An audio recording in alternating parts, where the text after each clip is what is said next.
Hi there, folks, and I would like to thank all those people who've been watching the Sausage Party film. I want to thank all those people watching Suicide Squad, Hillary Clinton documentary, the 100 Season 3 TV review. I really like to thank all those people who've been watching lately and been signing up for this channel. Come on, guys, let's grow this channel even further, folks. Please, tell everyone about this channel. Let's grow this channel and all that great stuff. So, thank you. Don't Breathe is directed by Fred Alvarez. He directed the remake of Evil Dead, and Sam Raimi, I guess, apparently liked that film enough so that he is producer on this film. So, you know, there you go. So this is set in the dead-end areas of Detroit where everything is, growing rusted and not a lot is happening. Everyone's out of a job, and so that leads up to a bunch of crime. So Rocky, played by Jane Leroy, Money, played by Daniel Salvato, and also along for the ride is Rocky's friend Alex, played by Dylan Nemeth. Alex's father is a home security guy, so therefore Rocky and Money get the bright idea of doing some home invasion robberies, and therefore have not been caught. So Rocky really wants to escape Detroit because really there's something for her there, and her mother is a deadbeat as well as her boyfriend. And so Rocky then decides, hey, I want to go to California with my young sister here. Rocky and Money then learn that there's a Gulf War vet played by Stephen Lang, and he's blind of all places, of all things. So he has $300,000 stored in his probably house because his daughter got run over and the girl who ran her over got off. But there was like an accepted payout, I guess, of that type of money.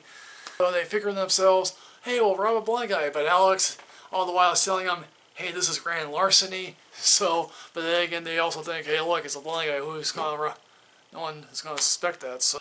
So once they all agree to this one final job, they go into the house and proceed to rummage around. And then they eventually figure out, oh, there's a lockout over that's where he might be keeping the money.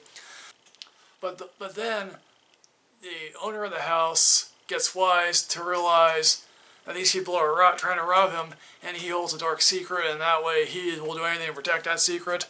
And he begins to turn the tables on them, and this leads to a constant back and forth between, Rocky, Alex, and Money trying to escape, and, the vet trying to kill them, I guess. So, here's what I like about this film. First of all, if this feels like an actual house, it has, it feels very claustrophobic. Hallways really feel like hallways, which is odd to say. This also really goes to show that sometimes geography, when people are going from one place to another, they always feel like it never really feels expanded away because at one point they're right here, then at another point they're right here. This would actually take them longer to do, but here in the house, it all feels very claustrophobic, very condensed. And again, this is this film is really a bottleneck film, or a bottleneck episode, if you will.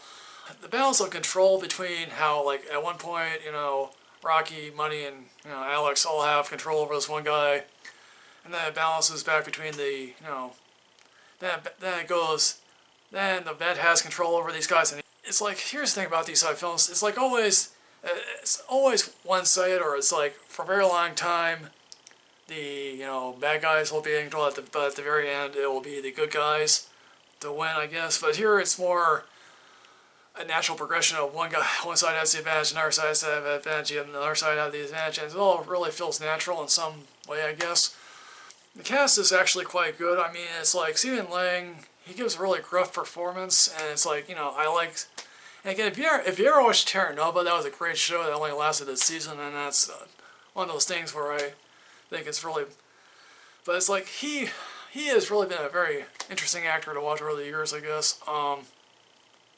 He actually wore, I think, contact lenses to narrow his vision or something, or just blind his vision, I think. Dylan Nemeth, he gives off I guess he goes for a lumen effect, I guess, where he was in Goosebumps, obviously, and then Jane Leroy, I guess, she's an appealing actress, and hopefully she'll get better stuff as the year goes by. There is a scene in a basement, in which, I guess, obviously the trailers and maybe some advertisements have shown this, in which, basically, the killer, the vet, turns off the lights, and they're forced to see what he sees is total darkness. They don't know what's in front of them.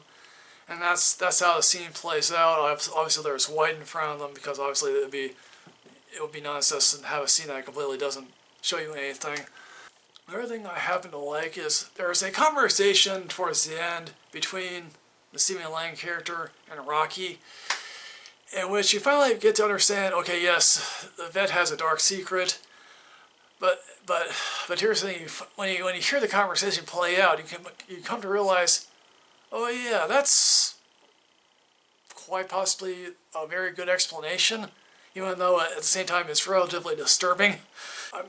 So let me get into a little bit of like one main negative I have about this film, and it's this: I'm very reluctant sometimes to criticize the advertising of a film.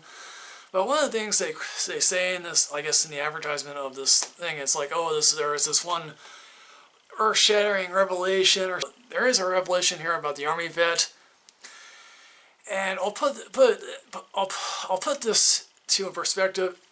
If, in the grand scheme of like, oh, big shocking revelation or this ending twist or whatnot, I'll say this: if Kaiser Soze is right here, and I'll say this: and It's Only a Dream is right here, this is strictly in the middle. I mean, it's like, okay, it's a very interesting twist. I mean, and it goes to the extent of what I mean about the conversation between the vet and Rocky, but it's like, okay, it's a twist. It's interesting. It's not earth-shattering. So in the end, folks, Don't Breathe is a fascinating idea of a film that is, quite frankly, a very good time for, again, the summer here has been the summer here, folks, has been very dreadful. And, you know, this is, I think, a good way to end the summer. I'm giving this a ranking of leave work early because I definitely think if you want to watch a horror film and you think, okay, I can see getting back to work afterwards seeing the film, do that. So guys, what did you think of Don't Breathe? Did you happen to like this film? Did you not happen to like it at all? Put that in the comments below. Also, what is your favorite home invasion thriller? So like, comment, subscribe, rid yourself of knowledge, because otherwise you're going to be left in the dark. So see ya.